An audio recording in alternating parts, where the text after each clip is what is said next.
Good afternoon everyone. आज मैं ICS के फेसबुक पर पेज पर एक स्टूडेंट के साथ हूँ। हमारी एक स्टूडेंट थी जिसने बहुत मेहनत की और अपने घर परिवार में समाज में एक जगह बना ली अपनी।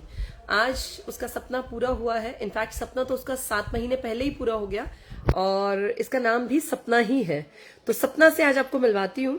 वैसे तो आपने बहुत बार सुना होगा कि माँ बाप मेहनत करते हैं अपने बच्चों के लिए दिन रात, और जब बच्चे अपनी जरूरतें माँ बाप को बताते हैं कि भाई बाहर जाने में दिक्कत है तो बहुत सारे पेरेंट्स अपनी बेटियों को स्कूटी दिला देते हैं, अपने बेटों को बाइक्स दिला देते हैं।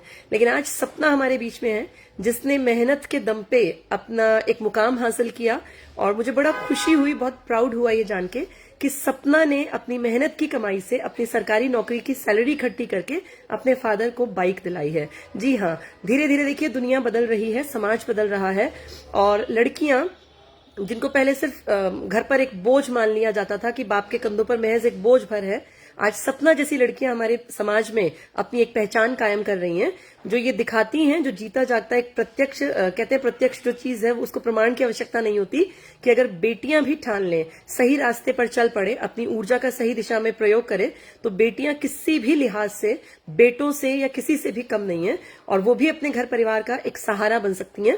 जरूरत पड़ने पर माँ बाप की हेल्प भी कर सकती हैं, और जैसे माँ बाप अपनी बच्चों की जरूरतों का ध्यान रखते हैं तो बेटियां भी, बेटे तो देखिए हमेशा से समाज में रखते ही आए हैं, पर आज हमारे बीच में सपना है और मैं तो हमेशा आपसे जुड़ती ही रहती हूँ, सपना से आपकी बातचीत कराती हूँ।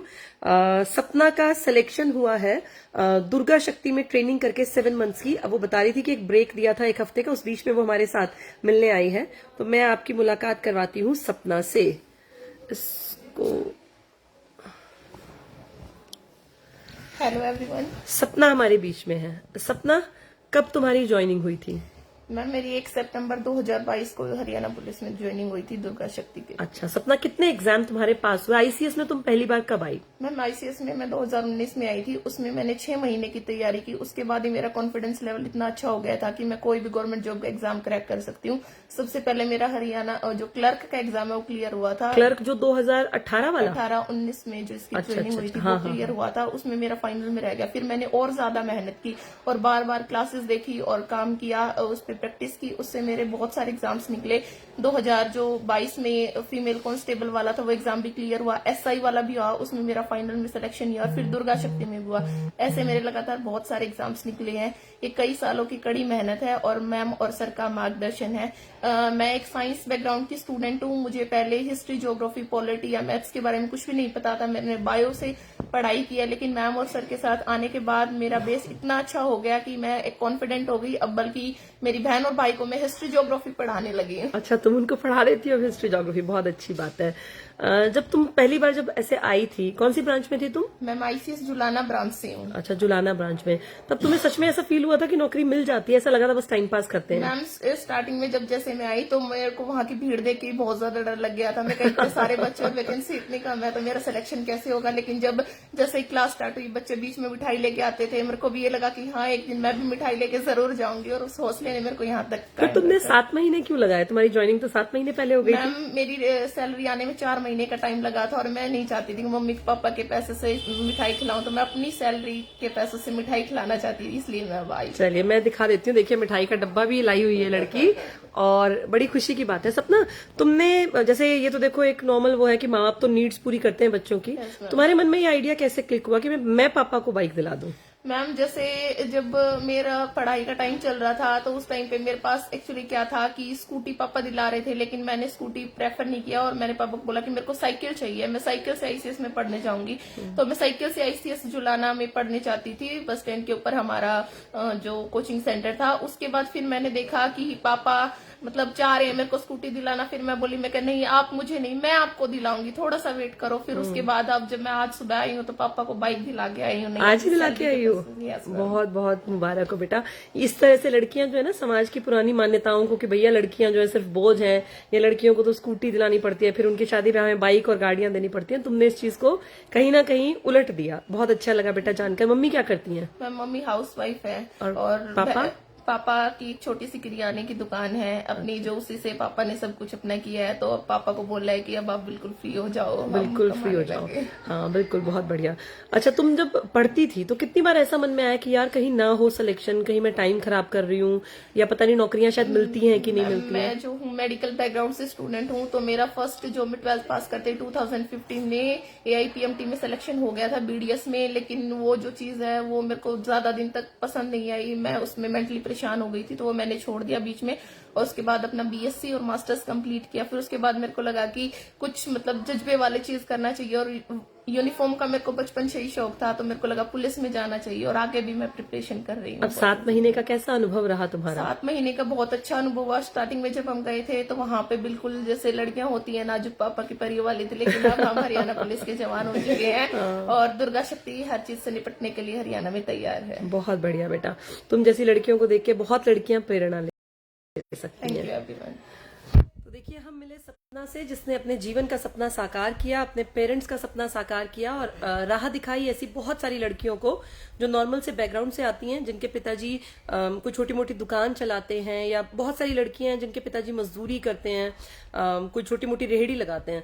देखिए, अगर आप में जज्बा है, आपके अंदर हिम्मत है, और आप चाहती हैं दिल से कि आप पढ़ लिख के आगे बढ़े, तो कोई भी लड़की है, कोई भी लड़का है, गरीबी आड़े आती है, लेकिन अगर आपके अंदर विल पावर है तो उस गरीबी को जो बीच में आके खड़ी हो जाती है, आप उसको लांघ कर भी और लंबी छलांग लगा के अपने सपनों को साकार कर सकते हैं। तो ऐसी बहुत सारी स्टूडेंट्स, और अभी हम लोग बात कर रहे थे तो सपना ने बताया कि जब बच्चे मिठाई लेके आते थे, जब बच्चों को घड़ी मिलती थी, तो उनके अंदर एक मोटिवेशन इस जैसी लड़कियों के अंदर पैदा होता था कि भाई हमें भी आगे बढ़ना है। तो सपना, उस घड़ी का कितना योगदान है? जैसे बहुत लोग पूछते हैं कि आप घड़ी क्यों देते हो? उस घड़ी का सबसे मेन इंपॉर्टेंट रोल ये है कि जैसे मैं नाइट में पढ़ने वालों में से हूँ, तो मेरे को रात को मतलब फोन वगैरह वो नहीं चाहिए। वो सामने जो घड़ी होती है ना, ICS की घड़ी दिखाई देती थी मेरे को अपने घर वाली, कि मेरे को एक दिन वही घड़ी अपने घर में भी लगानी है जो परिमल सर देते हैं। उस घड़ी ने मतलब एक कहीं ना कहीं मोटिवेशनल फैक्टर है कि फैक्टर। बाहर कहीं जाने नहीं दिया, अपना टाइम एक एक सेकंड भी वेस्ट हो रहा है कि इस चीज में लगाए रखा कि नहीं पढ़ाई करनी है। बहुत बढ़िया। कोई मैसेज देना चाहोगी कैसे पढ़ें? जैसे बहुत सारी लड़कियां इस तुम्हारी एज में गलत रास्ता पकड़ लेती हैं, पेरेंट्स घर से भेजते हैं, सेंटर में आती हैं, व्हाट्सएप चैटिंग में लगी रहती हैं, मतलब सही रास्ते पे नहीं चलती हैं, तो क्या मैसेज देना चाहोगी? एक 5 ईयर का मूल मंत्र है जो मेरे फादर ने हमेशा से मेरे को सिखाया, मैं वही सिखाना चाहूंगी। 12th के बाद आपकी लाइफ के ग्रेजुएशन टाइम के 3 से लेके 11th से लेके ग्रेजुएशन तक के 5 ईयर आपके प्रोडक्टिव ईयर्स होते हैं। अगर उसमें आप सिर्फ अपने आप पे फोकस करें तो पूरी लाइफ आप जो करना चाहें वो कर सकती हैं। और अगर वो टाइम आपने वेस्ट कर दिया किसी भी वजह से चाहे, तो आपकी पूरी लाइफ फिर परेशानी में गुजरेगी। तो आप अपनी उस लाइफ को बहुत अच्छे से अपनी मेहनत, सिर्फ जिंदगी के 5 साल अपने आप को देके दीजिए, फिर जिंदगी बहुत ही हसीन हो जाएगी आपकी। और किताबों की बात है तो मैंने जो मैम की कोचिंग नोट्स वगैरह थे वो स्टार्टिंग में वो पढ़े थे, और बहुत अच्छे से पहले जो है न्यू जर्नल के, फिर ओल्ड जर्नल के वो अच्छे से पढ़े थे, और उसके बाद 1-2 स्टैंडर्ड बुक जो लूसेंट वगैरह आती वो करे थे, तो मेरा उससे बहुत अच्छी तैयारी हो गई। चलो, बहुत बढ़िया सपना। तो देखिए, 5 साल का मूल मंत्र सपना ने दिया। हर सफल आदमी कुछ मूल मंत्र बना लेता है जिसपे वो काम करता है, और इसके पिताजी ने बड़ा अच्छा मंत्र दिया, मुझे भी अच्छा लगा सुन के, कि 5 साल अगर आदमी मेहनत कर ले अपने ऊपर, कोई भी, तो 5 साल का मूल मंत्र हम लोगों ने सुना, कितने लोगों ने सुना होगा, ये अच्छा लगा मुझे भी सुन के कि 5 साल प्रोडक्टिव ईयर्स होते हैं आपके। वैसे तो देखिए, 9th से मुझे लगता है बच्चे को अपनी लाइफ के ऊपर काम करना चाहिए, क्योंकि बनने और बिगड़ने की एक दिशा कहीं ना कहीं 8वीं तक तो पेरेंट्स का डर बच्चे के ऊपर काम करता है। 9th में जैसे वो एडोलेसेंस की एज में आता है, टीन एज के 1 आधे साल पकड़ता है, तो बच्चे के बिगड़ने के चांसेस बहुत ज्यादा बढ़ जाते हैं। उस टाइम पे बच्चे को अगर टाइम टू टाइम पेरेंट्स और टीचर्स मिलकर संभालते रहें तो उम्मीद है कि बच्चे सही डायरेक्शन पकड़ लेंगे, और जिसने एक बार सही दिशा पकड़ ली तो यकीनन उसको सफलता मिल जाएगी। सफलता कितने दिन दूर भागेगी? अगर आप में जज्बा है, आप टिके हुए मेहनत कर रहे हैं, तो सफलता ज्यादा दिन तक आपसे दूर नहीं रह पाएगी। इन्होंने पढ़ाई जो की है, चलिए परिमल सर कह रहे हैं ये भी पता कर लो कि किस एज में जॉब मिली है। सर मेरी 22.5 ईयर्स में जॉब लगी थी। जैसे कि जब मैं वो क्लर्क वाला एग्जाम था, उसके बाद फिर मेरा कांस्टेबल वाला हुआ, लेकिन उसकी ज्वाइनिंग में 1 साल का गैप। देखो, आजकल पेपर होना और ज्वाइनिंग होने में 1-2 साल तक का गैप आता है। मैं जब 22.5 की थी तब मेरी गवर्नमेंट जॉब लग गई थी, और मैंने BSc और मास्टर्स किया है। Very good. साइंस बैकग्राउंड से मास्टर्स करके तो देखो, 22.5 साल में इस बच्ची ने जॉब हासिल कर ली। ये वीडियोस बनाने का एक ही टारगेट है, जितने लोगों तक ये बात पहुंचे। तो देखो समाज बदल रहा है, बेटियां भी अपने भाई के लिए, अपने पिताजी के लिए, अपने घर परिवार के लिए वो सब कर सकती हैं जो पहले सिर्फ एक लड़के से एक्सपेक्टेड था कि बस वही ऐसा कर सकते हैं। तो इस बदलते समाज की जरूरत है कि बेटियां भी आगे आए और बेटे बेटियां मिलके एक सुंदर समाज का, एक सुंदर भविष्य का निर्माण करें। इसी उम्मीद के साथ मेरी तरफ से आज के लिए इतना ही। एक और पूछो, इस चीज का पता कैसे लगा था, पहला एक्सपीरियंस क्या था इस चीज का? अच्छा सर कह रहे हैं एक दो क्वेश्चंस और स्टूडेंट्स पूछ रहे हैं जो आईसीएस के बारे में तुम्हें किसने बताया?